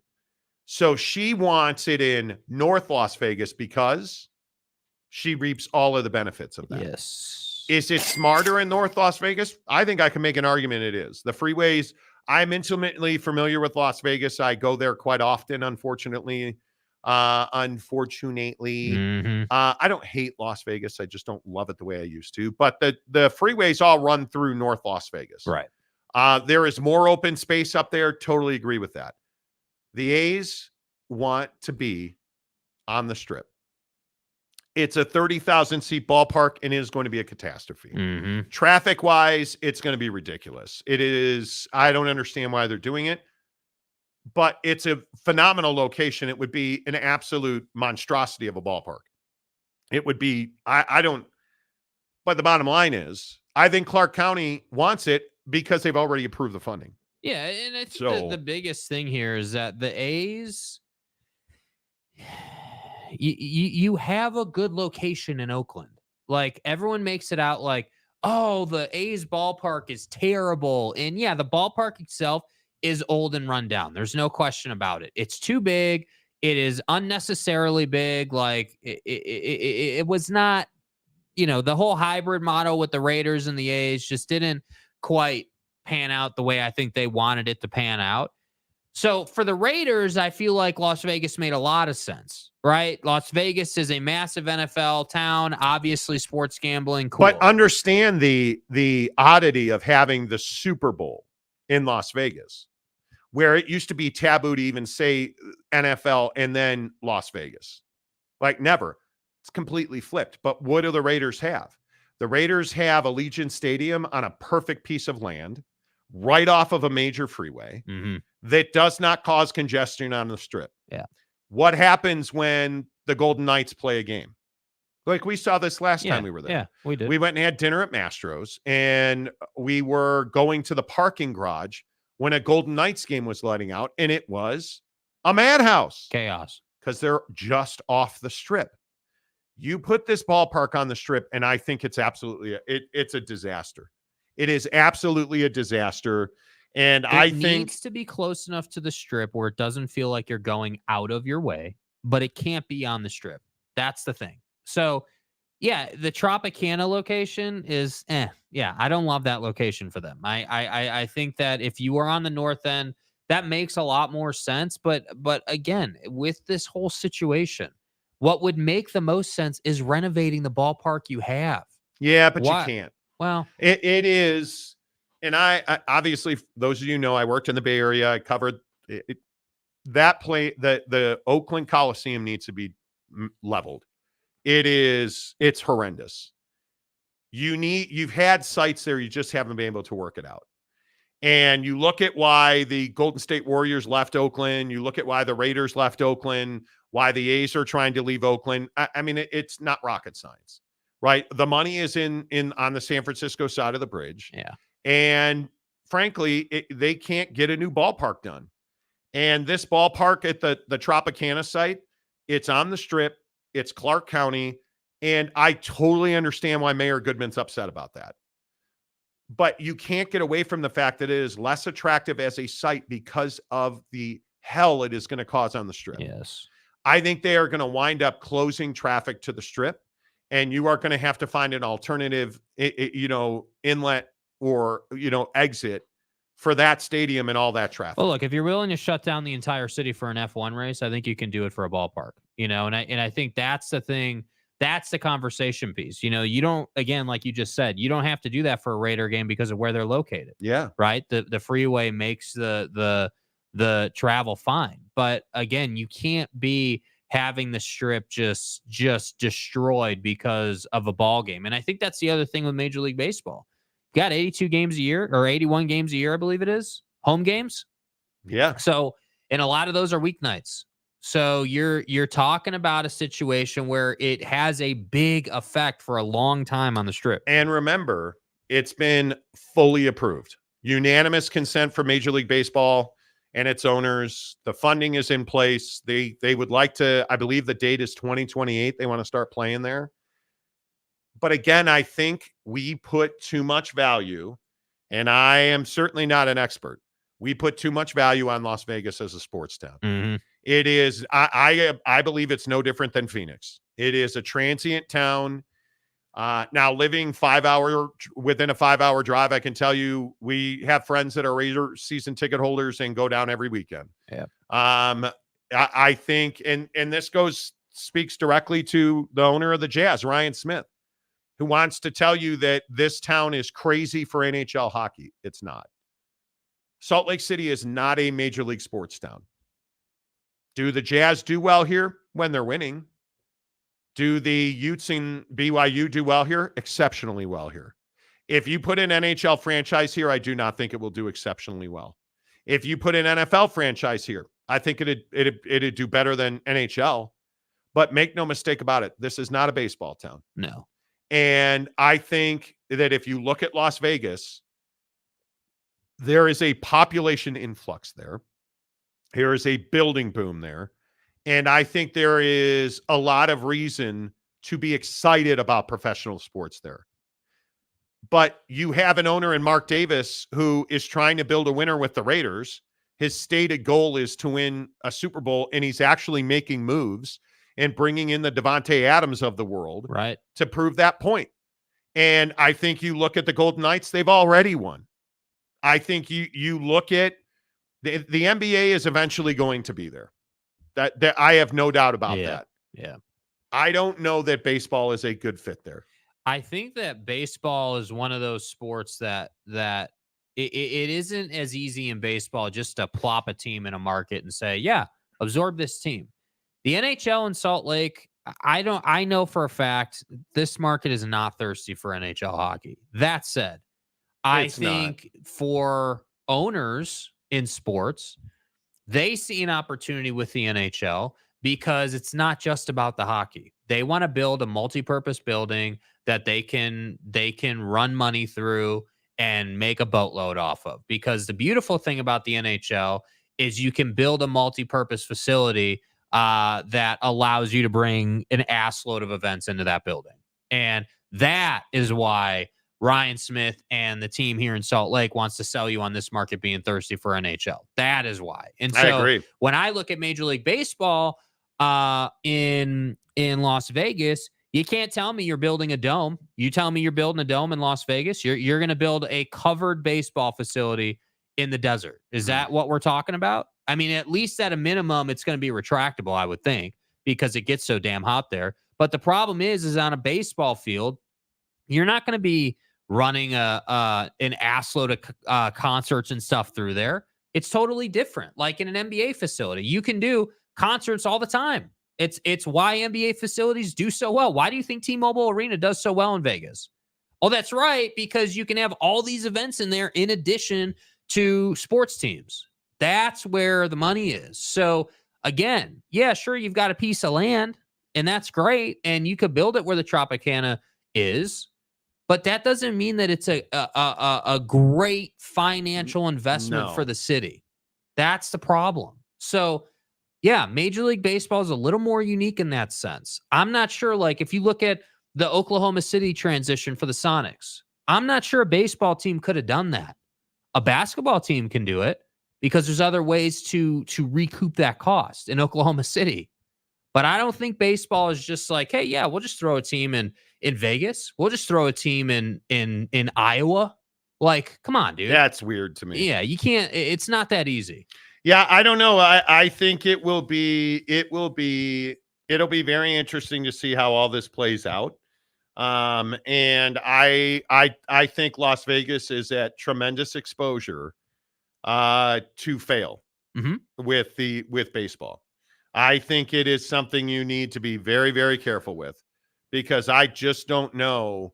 I don't know how you win with this. Like at least with this new ballpark development, for those of you who live in Utah, the new Daybreak ballpark development, at least with that, I can be like, hey, this makes sense, right? Like, hey, it's a minor league facility. You know, it's not a 55,000 seat stadium. Like, you're talking about 15,000 seats or whatever it is. Like, it's not a lot of seats. And the facility can be nice. You can do a lot of community stuff there. Like, it makes a lot of sense. But this concept of baseball in Las Vegas, and I'm a baseball guy. I love Major League Baseball. Baseball in Las Vegas only makes sense if the location's elite and you can do more business than just baseball in that building. And, you know, having lived in Phoenix, the D-backs building is terrible. They need to move, or they need a new one, whatever it's going to be. But like I look at like a ton of expos. They don't do a ton of expos and extra events at Chase. No, and they've really struggled to get that business, concert business. Where do they do all that stuff in Phoenix? Out in Glendale, dude, at the football stadium. And why is that? Because you can roll that field out and you've got a concrete slab to do your business on. Yeah. You can't do that at a baseball field, dude. Yep. Big Blue Horses. The city of Oakland has created a toxic environment of regulation. They haven't. They're broke. This is completely, with all due respect, there are no kickbacks, add-on. That's just simply not the case. Yeah. Having lived there and covered this exact story, it's not kickbacks and add-ons and toxicity. The issue is the city of Oakland and the county of Alameda do not have the funds to direct towards building a stadium, which is what professional sports teams want. They don't want to pay for their own stadiums. And The Oakland A's have looked at about a dozen other locations and have never been able to get it done. And they want public money. They want referendums passed. And that's just not the current climate in most markets. And what's surprising to me about that is you would think, having seen all these examples, right? Like whether it's the Rays, the D-backs, the A's now, like you would think these owners would say to themselves, hey, why don't we just cut all that out? Let's pay for it. Let's take the city out of it entirely. Let's pay for it. We'll make our money back and tenfold and just get this done. I mean, that's what's so surprising to me. Billionaires don't become billionaires by spending their own money. I get that. I understand that is the, and I think that it is, I think it is mutually beneficial to have a professional sports franchise in your market if you are truly partners. The problem is Oakland is not capable of being a partner for the Raiders or the A's, and we're finding that out. They were not capable of being a partner for the Golden State Warriors, so they moved to Chase Center in San Francisco. It's a very different part. It's a very difficult part of life in Oakland. I they look at the don't talking have stick revenue. renovation, dude. Yeah, the Suns building. That was, hey, we need to get this done. Let's figure it out. And what do you know? It got figured out. You wound up paying for a lot of that. And by the way, it got done, and the building is nice. Yep. Suns fans love it. OG Gary, they should build the stadium near the Wynn. That should attract even more demand towards that end of the strip. Well, I mean, that's the Wynn. The problem with the Wynn is that there is a lot of land around the Wynn that's no longer available. You have to consider the Sphere took up a significant chunk of land. Yeah. The F1 footprint is all in that portion of Las Vegas. So your paddock, like one of the big fights is this temporary, street bridge that is still up in front of, like, I think it's the Westin and right down the street from the paddock. And it created a bridge so that the pit exit could drive under that for F1. So that whole footprint's gone now for F1, like where the paddock is, where the staging area across the street from the paddock is. That would be great, although F1 now owns that area. And you also have to remember places like the Bellagio. I don't think people understand the fountains at the Bellagio are going away. After the Super Bowl, like the Super Bowl set is right there, essentially in the fountains at the Bellagio. Yeah. They're going to take that down, and then they're going to build a new hotel tower right where the fountains are. That's all going away. Land on the Las Vegas Strip is not plentiful. And if you look at the Raiders, they built a practice facility out. I believe they're in Henderson. Like, you don't have land. But if you think about that, that makes a lot of sense for a sports franchise. Hey, our building needs to be close to the Strip, but our practice facility, build it in Henderson. It's like the Jazz. The Jazz building obviously is downtown Salt Lake, but the practice facility is down the freeway. That's the smart way to do it. So again, it's this whole concept of Major League Baseball ballparks are not small. They take up a lot of land. That's right. Yep. And I can't emphasize enough that the day that we figure out how to properly take care of a Major League Baseball field and do concerts and not ruin the outfield. I remember in Phoenix, they put an artificial surface in that played like a natural surface so they could do more of that stuff. We need more of that innovation in these new buildings. Yes. Because if you can do that, it makes a lot more sense. Yep, I agree. Big Blue Horses. The FAA has put the brakes on a covered stadium at the Trop site. The A's think they can accommodate FAA, but you don't mess with airspace and sight lines of an international airport. Well, I think that there is and I thought there was a compromise reached on that. I'm pretty sure there was a compromise reached on that because that's not directly, I want to look it up before I say, but I'm pretty sure they reached a compromise on that I think it's either a canopy. They wanted to do a full retractable roof, which I think there was an issue, but I don't want to speak to it directly. Boyd Lake, they've tried to do bowl games at Chase Field. Yeah, they have. Seemed weird, but they tried it. They did. Even at Oracle Park in San Francisco, they've done football games, which is odd. Big Daddy Magic, I would want hockey in Utah. There is hockey in Utah. Yeah. The Utah Grizzlies. And it is and that's the other thing that annoys me. Like, the Grizzlies are a great hockey team. I understand it's not the NHL. It's still really good hockey. And I think, the conversation around, marketing and getting your name out there, Salt Lake, is no longer hey, like people have been here forever. Like they know us, like it's changing. And so that's why I say, like, another reason that an owner would want to bring an NHL team here is because it's the new sexy car. Hey guys, come down to Draper to our new building in our new entertainment district and come watch a game and then have dinner, then watch the game. Like come on down. Like, I understand why Ryan Smith wants to bring an NHL team here. It's not hard to understand. It's not rocket science. That does not mean that building is going to be full most nights for an NHL game. Now, if there was an NHL team sitting there, I would go all the time because I like hockey. But I don't think that a lot of people in Utah like hockey. If they did, the Grizzlies building would be full all the time. But it's not. That's what I'm talking about. Yeah, the FAA and the A's reached a compromise, so that's no longer an issue. So they have their dealio. Sean Rollins, I worked at Progressive Field one winter building ice rinks for snow day festivals. Your dollar dog nights and tall boys are from the previous year. No lie, off topic, but thought I'd share. Yeah, I think, and this is the Arizona Wildcats, who can't sell enough tickets and concessions to pay for their athletics. Mm-hmm. And I don't know, man. We could go round and round on it. I'm telling you right now that if you put the NHL in Salt Lake City, I don't think it'll be an overwhelming success. Yeah. I truly do not. Delaric, only two places I can think of that might be able to host MLB teams, Montreal and Memphis, Nashville. Well, I mean, you have Spokane. That certainly is in the running for that. I do believe that Montreal would love to get a team back. I think they've even petitioned for that. But I don't know. Is Nashville a baseball town? I mean, Memphis already has the Redbirds.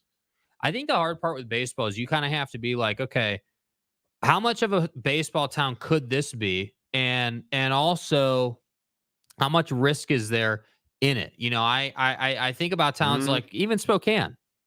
Dude, you can't tell me there's not Mariners fans chilling in Spokane, right? Like, I understand it's far enough away, but that area is dominated by the Mariners. So to me, if I'm Major League Baseball, I don't want to put a team there. Nashville, I could see, like, obviously you've got a hockey team there, like you've got some stuff there, but it doesn't jump off the map as a baseball centric city. And to me, I think Montreal would be a better fit. The problem is that's Canada. And, so there's stuff there. Yeah, I don't know. I think it's a fascinating conversation, and I am very interested to see how it all plays out. But hey, I think it is. Las Vegas is it's a very volatile market, in my opinion, and I just think you have to be very careful. Real quick, couple of NBA things. Are the Utah Jazz trying to win now? I thought it was very interesting last night. Again, they beat a good team. The Oklahoma City Thunder came to Salt Lake City and died. And as did my 3 for 3 on Prize Picks. Now I won 2 of 3, of course, because pimp's going to pimp. But Shai Gilgeous-Alexander, Shai Gilgeous-Alexander had an off shooting night, and Josh Giddey still sucks. Taking the under on Giddey, man. Under 15, if I remember right. Yeah. Are the Jazz trying to win now, in your opinion? No, I don't think they are. I think that, again, this team is, look, I watched pretty much all that game, and this team, again, ebbs and flows throughout the game. They will play a quarter where they're interested, and then they'll have a quarter where they're not. And I think that, obviously the deadline's tomorrow. 1 o'clock. I would be surprised if the Jazz did nothing. I would go as far as to say I'd be disappointed if the Jazz did nothing, because I think they need to do something. I think that this team is a play-in team. I think that that's their top end right now, and then you'll lose in the playoffs to a better team than you are. And that's fine. That's cool. If that's where you want to be. Again, I feel like such an a-hole for saying this, but I feel like it's highly marketable for the Jazz to say, yeah, we're a playoff team. with this roster and come see us. And that's the sentiment that I get out of this team right now. The players are obviously playing their ass off. They're playing really well. Keontae George last night shooting it from 3. Awesome stuff. Kelly Olynyk is going to Kelly Olynyk.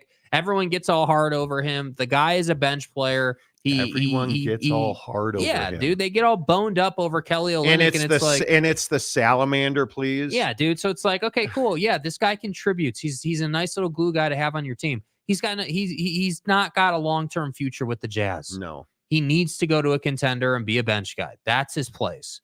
Jordan Clarkson, same deal. I loved our conversation where we talked about, hey, JC might go to the Cavs. Love that kind of a deal. Would love to look at that conversation. You've got reporting out this morning that says that the Celtics beat writer is reporting that the Celtics are interested in Olynyk, Fontecchio, and Chris Dunn. Hey, who's not? Who's not? I think Kelly Olynyk to the Celtics makes a heck of a lot of sense. I think Jordan Clarkson is a very interesting character because Danny's got an exorbitant asking price on him of a first round and a second round pick. How much do those prices come down? Like, is Kyle Kuzma worth 3 number 1 picks? No. Is DeJounte Murray worth multiple number 1 picks and a starting player? I mean, the Lakers are talking about giving up their first round pick unprotected, D'Angelo Russell, and getting a third team involved so they can get a second first round pick to Atlanta for DeJounte Murray. That's insanity to me for that guy. Yeah. Like, who's paying that? Because the answer is I don't know, because I'm not paying that, right? I mean, are we really talking about paying essentially 2 first-round picks and a player, a starting player? Not for DeJounte Murray, dude. I mean, that just seems crazy to me. Yeah. And now you look at the moves the Clippers may or may not make. I think arguably the Clippers have been the best team for 6, 7, 8 weeks in the NBA right now. Mm-hmm. With what you're getting out of James Harden. I think James Harden has been an unbelievable player. Kawhi Leonard, I don't know why nobody talks about him as an MVP, but you can't tell me Kawhi Leonard's not an MVP candidate. Yeah, I think people don't talk about him right now because he's not scoring as much as he was because of the team dynamic. He's capable of putting up 30 a night, but he doesn't do that because he winds up being a 24-10 guy, because he's got so much scoring playing with them. So that's why I think he's not in the MVP conversation, but he's for sure an MVP caliber player. There's no doubt about that. And I think, the defense he displays, his ability to stop someone when they need him to do that is vital to their success. Yeah. Yeah. I just think it's really interesting that here we are in a situation where you don't know and you don't have any way of knowing whether or not who's available, or I just don't think that there is a true difference-making performer available at the deadline. And I think it makes guys like Clarkson and Sexton a hell of a lot more attractive to teams. Because now if you're the Philadelphia 76ers, I think you have to add a scorer. Now, is Joe going to be back for the playoffs? I think probably. But if you look at the Sixers, they're in a real difficult spot. Mm-hmm. I think if you are the Boston Celtics, you have to add. I think I still maintain that Oklahoma City has to add. I don't think that Oklahoma City has the goods to win a championship, in my opinion. I think Chet still has a lot of growing to do. I think he's having a great season for a rookie season, but he's got a lot of growing to do. They need the struggle last night. Like, him and SGA have a nice little 2-man game that they play, and they play pick and pop together, and that's great.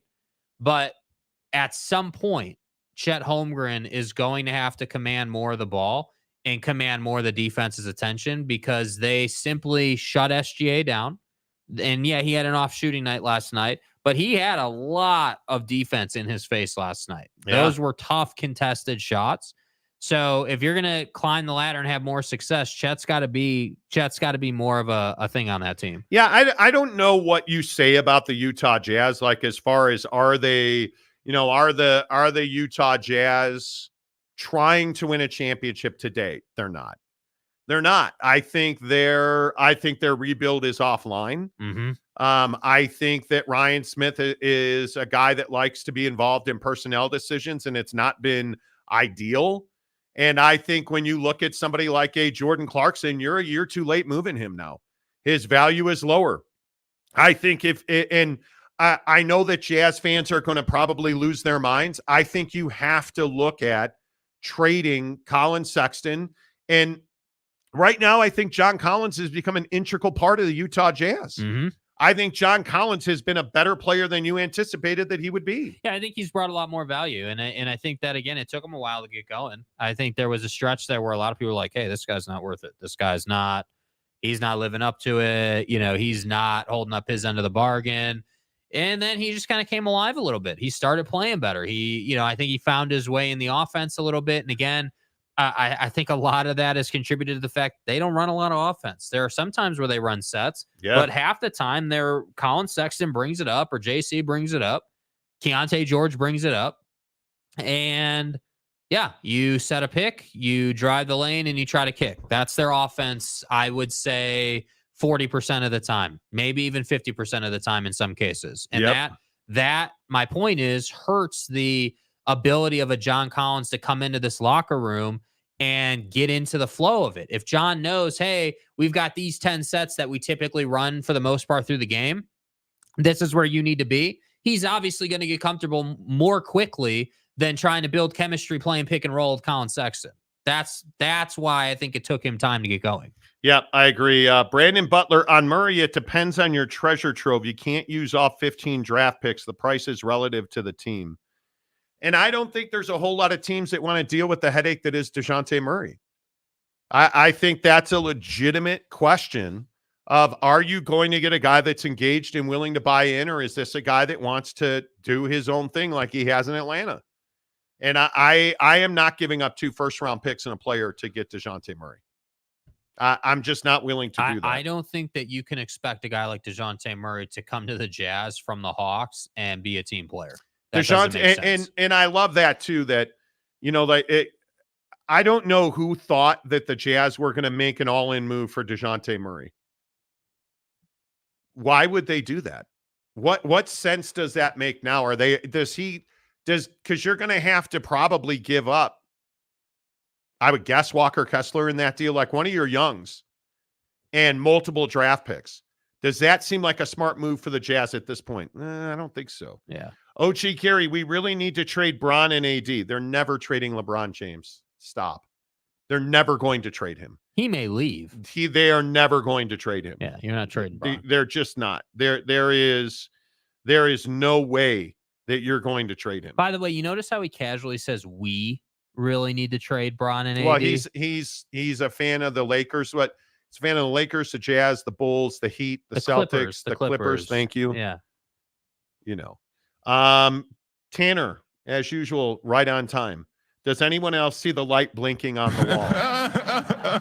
Right on time, bro. Hey, thanks for coming on time, dude. Thanks. The Monty Ghost. Come on, Monty. The Clippers, water's wet, bro. Well, apparently water's not wet because those guys have stayed healthy. Yep. And they are dominating. They are this 3-headed monster has finally become what they thought they could be all along. And I think that this is a very small window of time for them to win a championship. Again, look at the owner. New building. Spending money. Right? Like, that's how it's done. Yeah, O.G. Gary says, no, Tanner, it's just you. Yeah, there's no light blinking on the wall.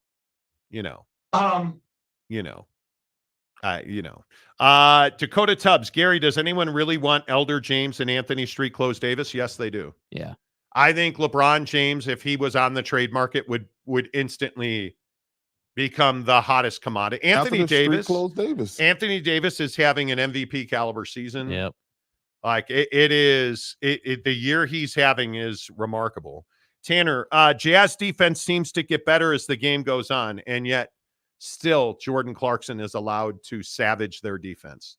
The guy that has really stepped up defensively is Fontecchio has gotten better because his footwork's gotten better. But I think he's a guy that's going to get moved. I think there are 2 or 3 teams that, I hear on a regular basis are big fans of Fontecchio because he's a utility guy. Yeah. He's not a glue guy. He's not even an important guy, but he shoots the ball well. And now he can play level defense. And he's not going to ruin your locker room. He'll come in and just, do his job. Correct. Monty Ghost, without Laurie, the Jazz are very ordinary. I don't disagree with that. Sean Rollins, the agents have everything to do with the amount of money and draft picks involved. They sell for a 2-year period. like the player agents in the NBA? I don't think so. I think if you're on expiring, there are a couple of interesting expiring contracts. Like there's some player options. Like Bron's got a $51 million player option. I thought you said $51 million player bro. option. It's wild. Absolutely wild. Dakota, send AD to Chicago or anywhere else. He's been playing well, and my Lakers can get something for him, and Bron is Bron. Still lots of value for him. It makes absolutely no sense if you're the Lakers to trade either Anthony Davis or LeBron James now. Why would you do that? Why would you do that? Yeah, you're going to need to explain why you think it's a good idea to trade Bron and AD. The problem is they have not done particularly wise financial deals.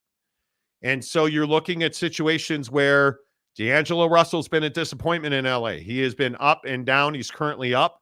And they're winning more. Christian Wood has been a disappointment. They should have done the John Collins deal. Yes. You look at what they don't currently have with Vando. That's a huge loss for them. Yeah. That's why they're trying to get Alex Caruso, who again last night made multiple defensive plays to win them that game. And I don't know what's wrong with Rudy Gobert. But somebody needs to explain to him that he has to know what the score of the game is because he blatantly fouled Alex Caruso in a tie game with 10 seconds left. Yeah. So Caruso makes this defensive play on the block, very similar to the Jordan play on Malone where he sneaks behind him, strips him of the ball. Caruso makes this similar play where he's in the paint and he strips the ball. And then Rudy, for whatever reason, from behind, comes up under his arms and holds him. He fouled him, but they didn't call the foul because the clock was expiring. So he got very lucky, man. Because that easily could have been. It was 115. That easily could have been Caruso on the line to win the game. Yeah, I don't know what he was thinking. Rudy Gobert is a liability, and I'll just continue to say it's the worst contract in the NBA.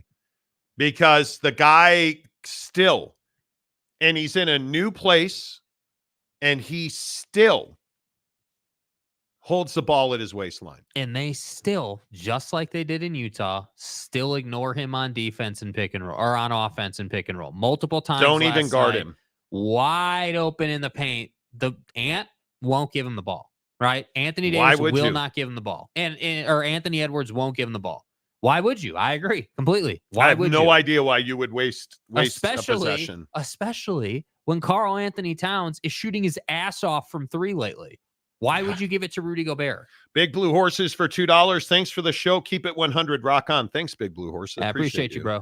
Main event. I like Collins, but he is a turnover machine. Jazz need to move off him and Clarkson. I totally disagree. I think he's not a turnover machine, but he does have a propensity for untimely turnovers where, hey, you're there have been several times where he's playing pick and roll on offense. He'll get the ball at the free throw line and he'll just drop it, or there's something happens where it never sees the basket. 27 minutes a game. Yeah. And he is averaging 1.4 turnovers a game. So he's not like a 3 turnover a night guy. He's no Talon Horton Tucker. Yeah, he's not Talon Horton Tucker, but there are, again, what I would call just untimely Kelly turnovers. Olynyk is a turnover problem. Yes. Jordan Clarkson is a turnover problem. Keontae George, because of his youth, is a turnover. I would even say guys that are more volume, like is Colin Sexton at 2 turnovers a game a big turnover problem? I would say probably not. No, and I wouldn't say it's a turnover problem because, he has the ball in his hand constantly. But you understand that John Collins is playing 27 minutes a night. And I'd remind you, he's giving you 14 points a game and 8 rebounds. And I think he's been really good for them. And he's only going to get better. Listen, I think he's capable of being, 17, 18, 11, and 12. That's his ceiling, top end on this current roster. If he's ever going to be 20 points a night, he needs a lethal point guard to work with. Yeah. And that's not here right now. McKinley Cutler, I want more Taylor Hendricks. Get Kelly and Clarkson out of here. Well, Taylor doesn't play because of Kelly Olynyk. Yeah. And you're not. I mean, the real conundrum is, what do you do with Walker Kessler? Because again, last night was another one of these games where it's awkward. It's awkward because John Collins is playing at a high level, and he's giving you production, and he's rebounding for you, and he's finishing for you, and how do you take him out to put Walker in? That's what I'm saying. John Collins is just a small 5. Like, I understand technically he's a 4, but he plays like a small 5. He's around the rim constantly. He's a rebounder guy, great in the pick and roll, can shoot the occasional 3.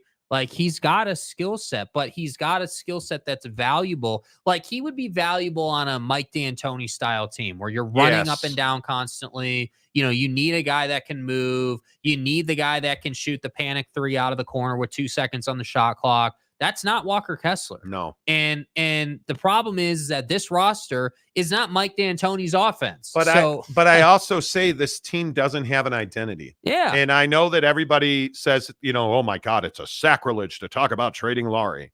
I'd trade him. You're not going in any direction. You're competitive. That does not mean you're a contender. Yeah. You're playing at the bottom of the Western Conference. Let's not forget that. You're only in playoff contention because of expanded playoffs in the play-in tournament, which is fine. This roster is not built to win. You're too loyal, and Ryan Smith doesn't want to spend money. So he wants to keep guys that are going to sell purple jerseys. And he wants to keep guys that everybody... Yeah, man, Lauri Markkanen's a great player. Like, again, I think Lauri Markkanen's a great third option on a championship team. Every Jazz fan right now that I see, Jazz Twitter is toxic as hell. I'll see Jazz Twitter this morning.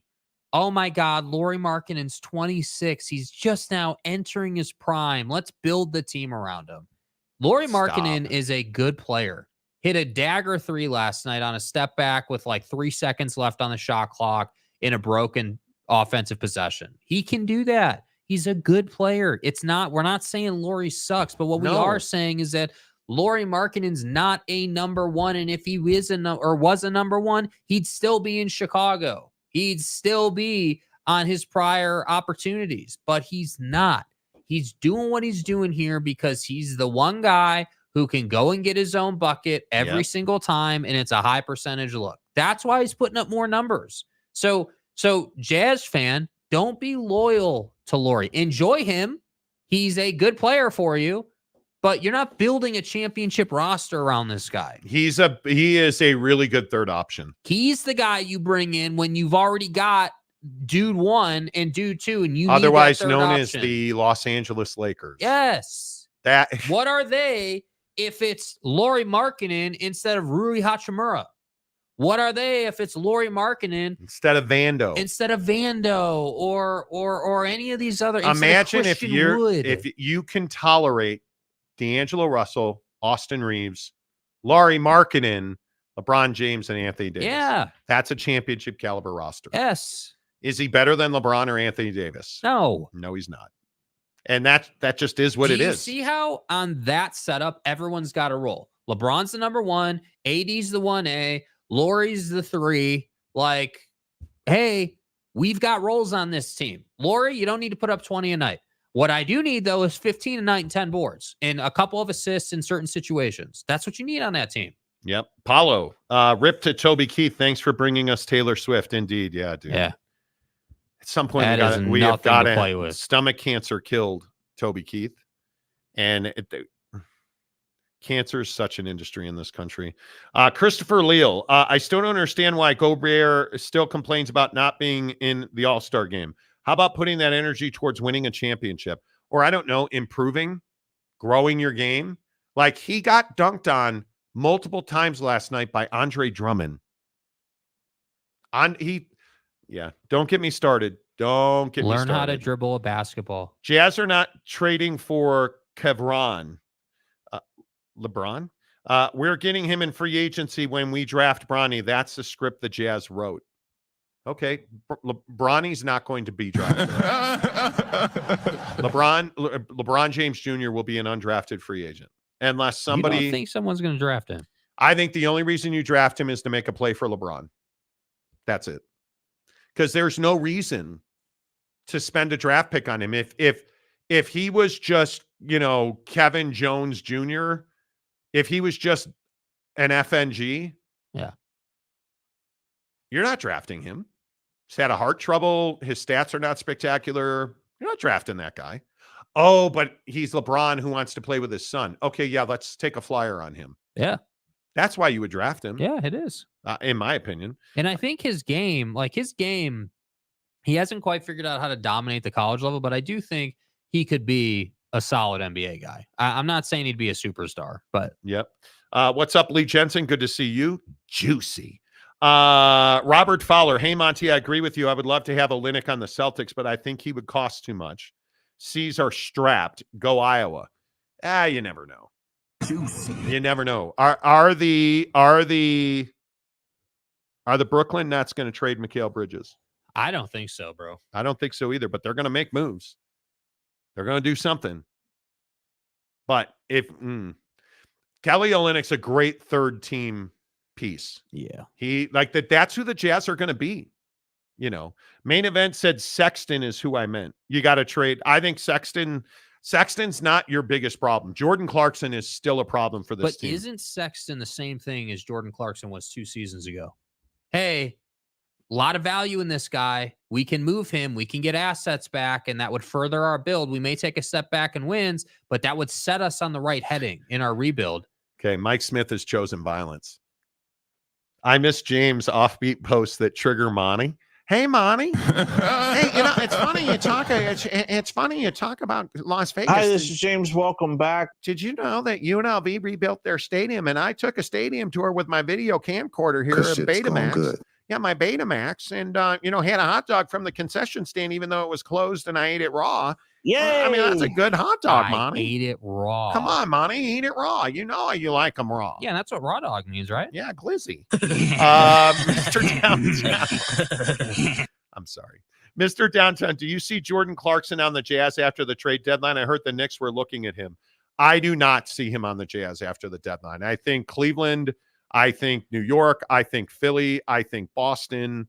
I think there are a lot of teams that would take Jordan Clarkson because there is a lack of bench punch in this league. If you don't trade Jordan Clarkson by end of day tomorrow, you're a fool. And we're going to crush you for it on Friday morning. Yeah, you're a fool. I mean, we'll talk about it Friday morning on but my point was, before the Mike Smith thing, isn't Colin Sexton the same thing as Jordan Clarkson? Yes. Hey, dude's playing better. Yes. People around the league want him. You're not going to trade him because you have some loyalty to this guy who's a borderline starter in the league. And here's the question I ask. If you trade Sexton and you trade Clarkson, at what point do you devalue the Cleveland deal? I guess is my question. Yeah. I don't know that you do, because Donovan Mitchell is dominating. I think Donovan is in the absolute renaissance of his season right now. They haven't gotten over on that deal yet, though, in Cleveland. He was brought there to win playoff games. They need another. They're not a team that needs another piece. Oh, you mean like Lauri Markkanen? Yeah. Rudy, how are you? Every player's available for the right price. Thank you. Oh, we can't trade him. He's my guy. Just got a jersey. Oh, Monty, tell him not to do it, Monty. Look, I'm just here to. Cody Strickland. I knew today would be shitty. Yeah. What? Oh, they traded Jordan Clarkson. I hadn't even been to the Philippines yet. God damn it. Cody Strickland. That is the play. That is the play for the Jazz is going to do. Draft Bronny, but him in the rotation for his pops. There's no chance. Okay, is a hell of a drug. Dakota Tubbs. All the future Utah Jazz plans are written on gold plates and stored in the owner's suite of the Delta Center in Draper. The Monty Ghost. Has Jake unblocked James yet? No.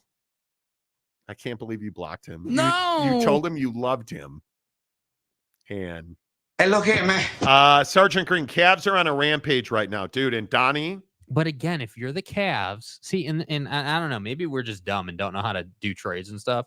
If you're the Cavs, you can't be like, hey, this run right here made the Donnie trade worth it. This run, this facade of winning regular season games is empty. The opposite of rings. The opposite of any kind of success in the playoffs. Like, dude, go out and make a move. Go get JC to come off the bench and give you 20 a night. Oh, Jordan!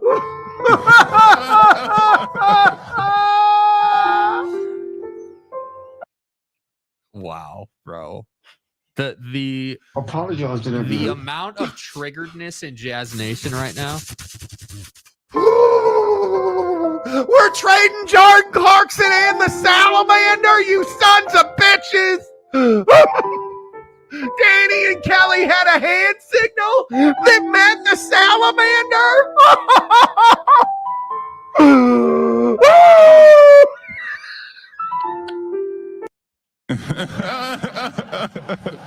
Come back, Salamander! Oh, shit, dude.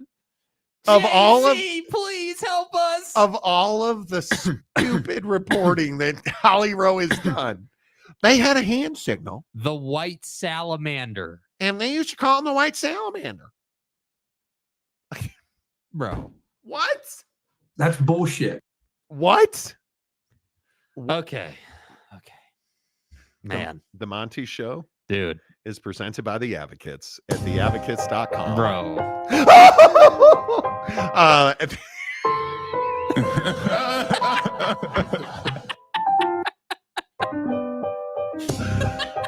Oh my God, I love my life so much. I've been awake 4 hours. What do you want? The Advocates at theadvocates.com, where you I want them not to trade Lori. I want them